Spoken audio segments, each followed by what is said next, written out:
శ్రీమాత్రే నమః. అందరికీ నమస్కారం అండి. పారు ఏ జర్నీ ఛానల్‌కి స్వాగతం అండి. అమ్మ కృపతో ఈ 41 రోజుల పారాయణంలో ఈరోజు 11వ రోజు పూర్ణిమ సోమవారం. అమ్మవారి పూజ పారాయణం ఎంతో చక్కగా చేసుకున్నానండి. అమ్మవారి పారాయణం అన్ని చూద్దామా? వీడియోలో మొత్తం పెట్టాను, చక్కగా చూడండి. అమ్మవారి పారాయణంలో ఈరోజు మనం 5వ శ్లోకం గురించి మనం మాట్లాడుకుందామండి. ఓకేనండి.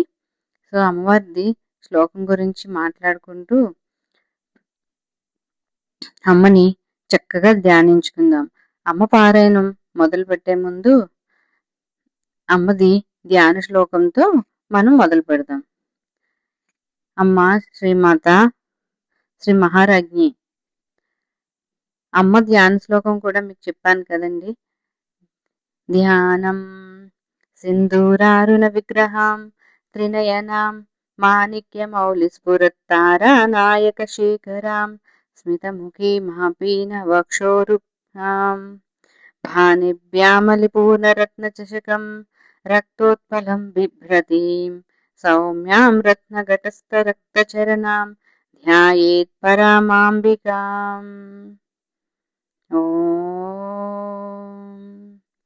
అమ్మని మనసులో ధ్యానించుకుంటూ చక్కగా అమ్మ పూజ చేసుకుందామా అండి. అమ్మ పారాయణం చేసుకుందాము. అమ్మ పారాయణం విన్నవారికి చూసిన వారికి కూడా అమ్మ ఒక కరుణా కటాక్షాలు ఎప్పుడూ అందరి మీద ఉంటాయండి.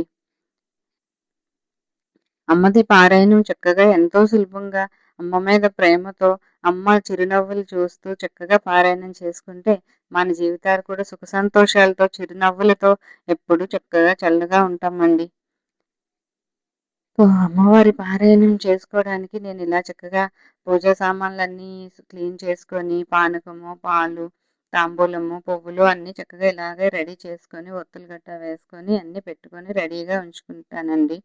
అన్నీ రెడీ చేసుకొని చక్కగా దీపారాధన చేసుకొని అమ్మ పూజ స్టార్ట్ చేస్తానండి.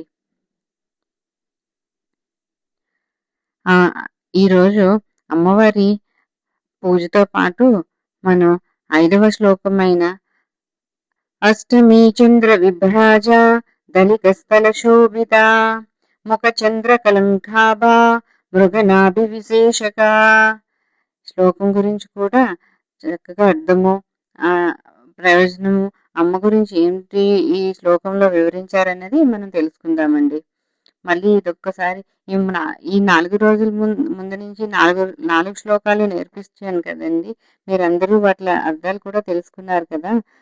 అమ్మ శ్లోకం రోజు అవి ఇంట్లో ప్రతిరోజు ప్రతి పని చేస్తూను చక్కగా చదువుకుంటూ తలుచుకుంటూ అమ్మని తలుచుకుంటూ ఆ శ్లోకాలన్నీ చదువుతూ ఉన్నారనుకోండి, మీకు అలాగా అమ్మ శ్లోకాలన్నీ వచ్చేస్తాయండి. లలిత సహస్రనామ స్తోత్రాల పారాయణం అంతా మీకు చాలా సులువుగా వచ్చేస్తుందండి. చక్కగా నేర్చుకోవచ్చండి. అయితే ఇంకా ఈ లలిత సహస్రనామ 41 రోజుల పారాయణంలో ఈరోజు 5వ శ్లోకంలోని అర్థాన్ని చాలా సులభంగా తెలుసుకుందామా?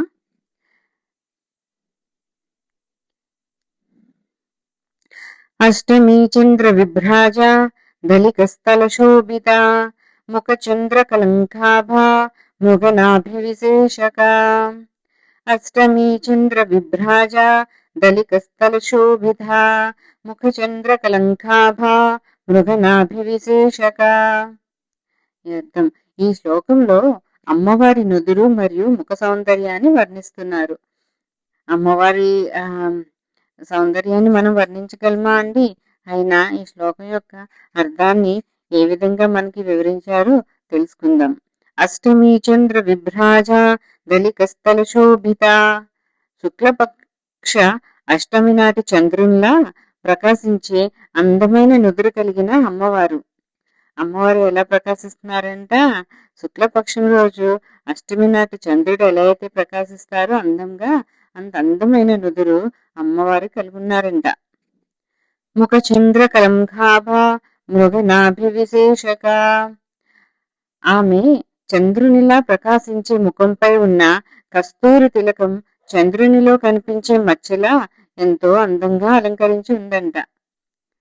ఆమె ఎలా ఉన్నారంట, ఎలా ప్రకాశిస్తున్నారంట, మన చందమామ ఎంత అందంగా అయితే ఉమ్, ఎంత అందంగా ఉన్నా చంద్రుల్లో మచ్చ ఎలా ఉంటుందో అలా అమ్మ నుదుటి పైన ఉన్న కస్తూరి తిలకం చంద్రుల్లో కనిపించే మచ్చలాగా అందంగా అలంకరించిందంట. ఈ శ్లోకం అమ్మవారి యొక్క దివ్య సౌందర్యాన్ని ధ్యానిస్తూ ఆమె కరుణామయ రూపాన్ని మన హృదయంలో నిలుపుకోవాలని సూచిస్తుంది. ఈ శ్లోకంలో అమ్మవారి నుదురు శుక్లపక్ష అష్టమి చంద్రునిలా ప్రకాశిస్తుందని వర్ణించారు. ఆమె ముఖం పూర్ణ చంద్రునిలా దివ్యకాంతితో వెలుగుతూ ఉంటుంది. ఆమె ముఖంపై ఉన్న కస్తూరి తిలకం చంద్రునిలో కనిపించే మచ్చను గుర్తు చేస్తూ ఆమె సౌందర్యాన్ని మరింత పెంచుతుంది. ఇక్కడ అమ్మవారి రూపవర్ణన కేవలం బాహ్య సౌందర్యాన్ని మాత్రమే సూచించదు. అమ్మ అమ్మ యొక్క అష్టమి చంద్రుడు మనస్సుకు ప్రశాంతతను అష్టమి చంద్రుడు మనస్సుకు ప్రశాంతతను శాంతిని సూచిస్తాడు. అమ్మవారి ముఖాన్ని ధ్యానించడం వల్ల మనస్సులోని ఆందోళనలు తగ్గి భక్తి, ఏకాగ్రత, ఆత్మవిశ్వాసం పెరుగుతాయి. ఈ శ్లోకం ఒక మెయిన్ అర్థం ఏంటంటే అమ్మవారి బాహ్య సౌందర్యాన్నే కాకుండా అమ్మ యొక్క ముఖాది విందాన్ని, ఆ చంద్రుడి వల్లే మెరుస్తున్న ముఖాది విందాన్ని చూస్తే మనలోని కష్టాలు, బాధలు, అశాంతత పోయి ప్రశాంతమైన మనస్సు కలిగిస్తారంట అమ్మ. ఆ శాంతిని సూచిస్తారంట అమ్మ. అమ్మవారి ముఖాన్ని ధ్యానించడం వల్ల మనసులో మనకి ఎలాంటి ఆందోళనలున్నా, ఎలాంటి కష్టాలున్నా, ఎలాంటి దుఃఖాలున్నా అవన్నీ తగ్గి మన మీద మనకి ఎంతో ఆత్మవిశ్వాసం పెరుగుతుంది. అమ్మ మీద భక్తి మరింత పెరుగుతుంది మాట.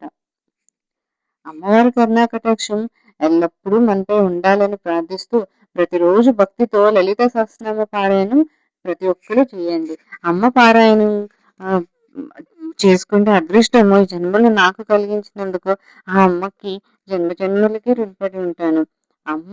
అమ్మ కరుణ నాకు కలిగినందుకు ఏ జన్మలో చేసిన పుణ్యమో అమ్మ పారాయణం చేసుకుంటే అదృష్టం నాకు ఇచ్చారు. మీరంతా కూడా అమ్మవారి యొక్క పారాయణం చక్కగా చేసుకోవాలని కోరుకుంటున్నా. అమ్మ పారాయణం ఎంత సులభంగా చేసుకోవచ్చో చూసారు కదండి. అమ్మకి చక్కగా పంచహారతులు ఇచ్చుకొని, అమ్మ కర్పూర హారతి ఇచ్చుకొని, చక్కగా అమ్మకి ఎర్రని పువ్వులతో, అక్షింతలతో, ఎర్రని కుంకుమతో అమ్మని రోజు అర్చన చేసుకొని చక్కగా ప్రతిరోజు ఇంట్లో సాయంత్రం సంధ్యా సమయంలో అయినా, శుభోదయం సమయంలోనైనా చక్కగా దీపం అన్ని రూమ్లోకి, మన అన్ని గదుల్లోకి చక్కగా చూపించి, ఎలాంటి బ్యాడ్ నెగిటివ్ ఎనర్జీస్ ఇంట్లో ఉండకుండా ప్రతి మూల దీప ధూపాలను చూపించుతూ సంధ్యా సమయంలో అమ్మవారిని చక్కగా పారాయణం చేసుకుంటే అమ్మవారి కృప అందరి మీద ఎల్లప్పుడూ ఉంటుందండి. అమ్మవారి కరుణా కటాక్షం ఎల్లప్పుడూ